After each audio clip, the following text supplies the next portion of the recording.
Olá pessoal, tudo bem? Nós vamos agora falar de dois outros fenômenos importantes que ocorrem para ondas sonoras, que na verdade nós vimos já em outras situações, fenômenos associados a esse, mas para ondas de outras naturezas, como a onda eletromagnética e ondas, por exemplo, transversais mecânicas. Agora a gente vai falar desses dois fenômenos para as ondas longitudinais sonoras, que nós já estudamos um pouco. Então vamos a fenômenos de reflexão e de refração.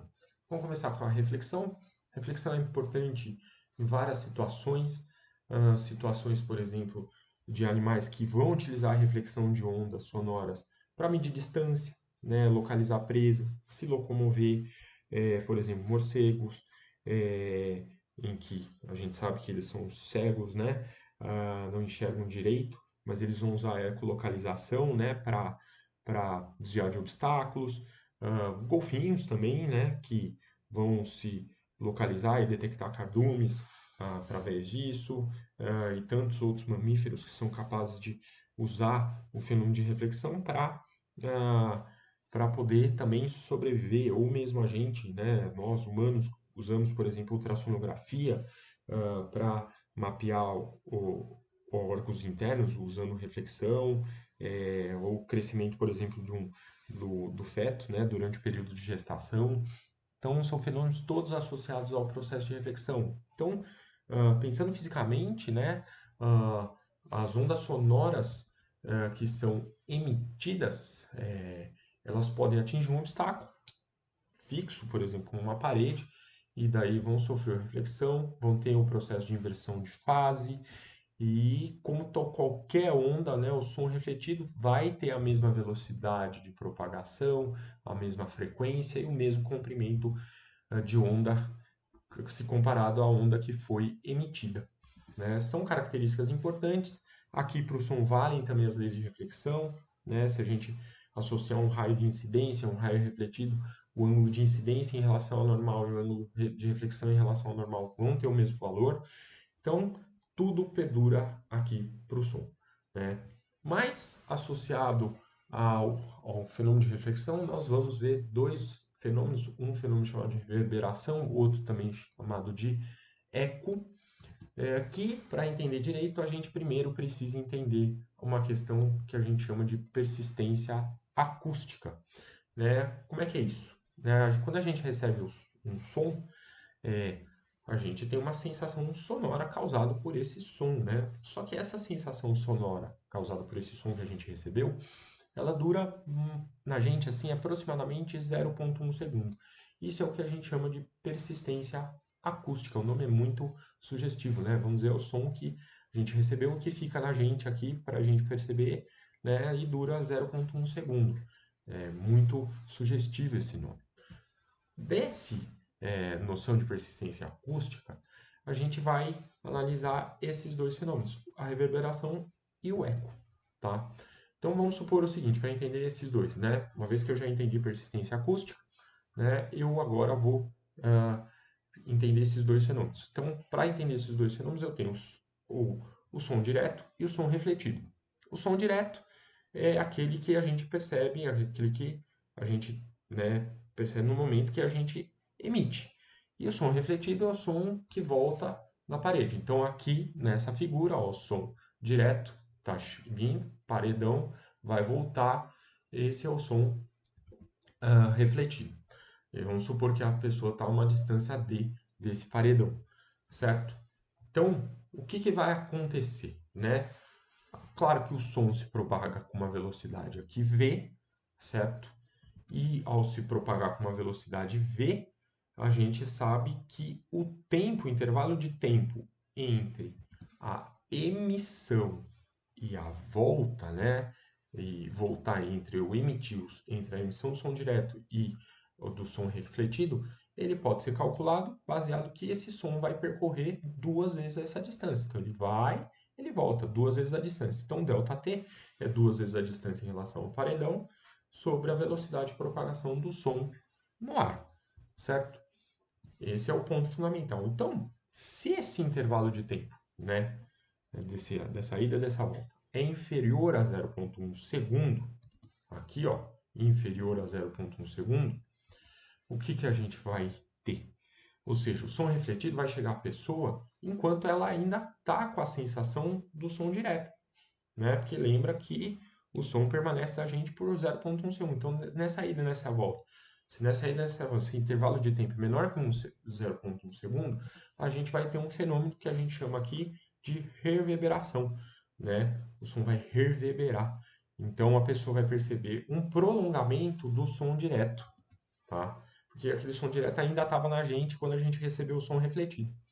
Se esse intervalo de tempo, por outro lado, for maior que 0,1 segundo, né, o som refletido chega só depois que cessou, né, acabou a sensação do som direto na gente, ou seja, a gente vai perceber o som refletido separado do som direto, a gente vai chamar isso de eco. Então, essa é a diferença entre reverberação e eco, e os dois têm a ver com persistência acústica. Nós temos outras coisas associadas à reflexão, que é o que a gente chama de sonar e radar, tá? Então, o sonar e o radar também funcionam através do fenômeno de reflexão. Então, o que a gente tem basicamente, né? O sonar instalado num barco, ele vai emitir um ultrassom que vai ser dirigido para o fundo do mar, tá? Então, ele faz uma emissão de ultrassom que vai aqui ser emitido lá para o fundo do mar.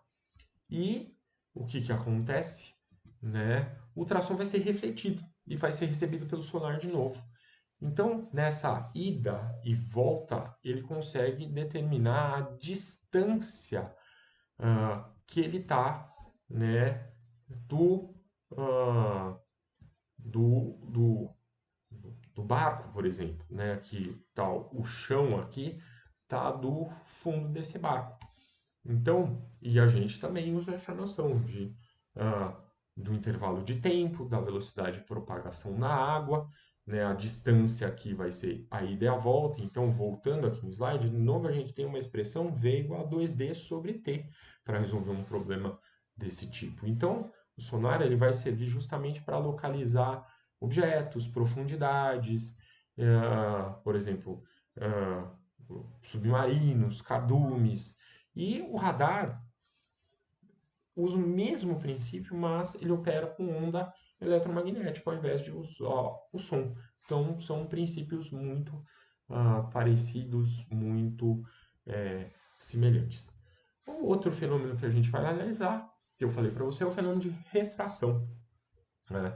Então, vamos falar agora de refração. Na refração, a a onda, a gente sabe que ela muda de meio e isso tem a ver com a sua mudança de velocidade. O fato de ela mudar de meio, ela muda a sua velocidade. Então, por exemplo, o som se propaga em diferentes velocidades, dependendo do meio, depende da temperatura do meio, né? Então, aqui nessa tabela, você está vendo justamente esse efeito, né? O efeito da velocidade de propagação no ar a zero e no A15, ó, tem uma diferença, uma é 331, outra é 340, né? No oxigênio, aqui, ó, também 0 graus Celsius, 316. Se você mudar a molécula, 1284. Então, ó, se você muda aqui o mercúrio, que é sólido, 1450. A água, 20 graus Celsius, 1482. Aqui sólidos também. Então, vai aqui depender da substância com que você tem. Então, você não precisa, eu não vou deduzir aqui, mas a velocidade do som, ela depende aqui, então, da temperatura, né? Por exemplo, um gás, considerando que o som está se propagando num gás aqui ideal, tá? Então, num gás ideal depende da temperatura do meio, depende de que tipo de gás você tem, da massa molar aqui do gás, depende da constante universal do gás e depende de um parâmetro que a gente chama de parâmetro de adiabaticidade, que tem a ver com o calor específico a volume constante e a pressão constante. Não se preocupa com isso agora, isso aqui então a gente sabe então para mudar a temperatura vai fazer com que o som se propague mais rapidamente, a gente vê isso daqui para o ar. Mudar a molécula também, colocar uma molécula mais leve, vai fazer com que, por exemplo, o hidrogênio a zero, o oxigênio a zero, vai fazer com que a velocidade também aumente, e supondo que gama é constante, e a gente pode considerar constante aí para esse sistema, tá? Comparando, por exemplo, oxigênio e hidrogênio. Mas, voltando, então, o que que a gente tem, né? Na refração, por exemplo, quando a gente tem o som se propagando em regiões que há diferença, há uma parte de ar quente, uma parte de ar frio. A gente sabe que no ar quente, por exemplo, aqui vamos ver esse desenho, né? Ah, a gente sabe que a velocidade do som no ar quente é maior que a velocidade do som no ar frio. Então, é, nesse sentido, o raio associado à onda sonora, que vai se propagar no ar frio, ele vindo do ar frio, ele vai se afastar da normal quando ele passar por uma camada de ar quente, né? Então o desenho está vendo assim, imagina que você está numa região, uma camada de ar frio, né? A hora que ele vai incidir aqui em relação à normal, ele tem um ângulo de incidência θ1 aqui, certo? O que que acontece? Nesse meio V1, a gente sabe que mudando para o meio 2, que é o meio que tem um ar quente, uma camada de ar quente, o que que vai acontecer, né? Vai acontecer que, dado que, vamos lembrar da lei de refração, que é importante, lembrando que a frequência é a mesma para o fenômeno de refração, né? É absolutamente a mesma.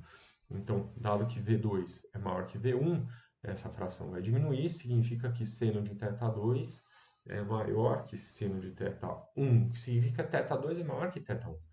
Então, o que que vai acontecer? Né? O som aqui, que ao mudar de meio para passando para a região mais quente, ele vai, por exemplo, se afastar da normal, ele vai se ele vai incidir obliquamente, né? Ele vai se afastar da normal quando tem uma refração, dado que a incidência é oblíqua aqui, por exemplo, ok? Muito bom. Isso daí está presente onde, né? Está presente também em situações, por exemplo, que tem a ver com o sonar. Lembra do sonar que a gente falou dele, né? De acordo com a profundidade que ele vai tentar varrer lá a parte aqui mais para baixo, né? O som, o ultrassom que vai ser emitido, não vai se propagar tão bonitinho quanto a gente viu aqui, ó, em tanta linha reta, não, tá? É, então, se ele tem que explorar uma região mais oblíqua aqui, ele tem que, de certa maneira, o efeito da temperatura vai mexer com o da salinidade. O som pode sofrer refração, vai sofrer algumas curvaturas, que podem, às vezes, ser uma curvatura ser mais para baixo, uma curvatura ou vindo nessa direção, ou vindo assim, ó. Ó, que nem eu estou fazendo com o mouse assim, tá? Então aqui a gente entende o que está acontecendo, né? A gente está indo de uma camada mais quente para uma mais fria. Então é efeito inverso, né? Então o raio está vindo aqui mais quente para mais frio. Ó, se imagina aqui inverter essas setinhas aqui nesse esquema aqui de cima. Ela está vindo de forma mais oblíqua em relação ao normal. Então, indo do mais quente para o mais frio, você vai ter uma diminuição do ângulo. Então, por isso que a onda está se aproximando aqui da normal. Imagina que é um eixo X, imagina um eixo Y. Veja que no eixo Y a normal está aqui, ó, como eu estou fazendo com o mouse. Então, os raios de som refletidos estão mais alinhados com a normal, justamente por conta que a velocidade aqui na camada mais fria ela é menor. Então, vai ter uma aproximação, um ângulo menor. Por isso que é uma aproximação em relação ao normal. Se aqui você tivesse uma camada mais fria aqui, uma camada mais quente, né? O que que ia acontecer? Ia acontecer o contrário, né? Você ia sair daqui, o som ia sair desse jeitinho como ele está saindo aqui, só que ele ia tender a se afastar da normal. Então ele não ia assim para baixo, ele ia mais para o lado aqui, ó, mais pro lado. Se fosse o inverso, camada mais fria para a camada mais quente. Isso pode impactar, obviamente, no, na precisão da medida. Então isso daí tem que ser levado em conta, ok?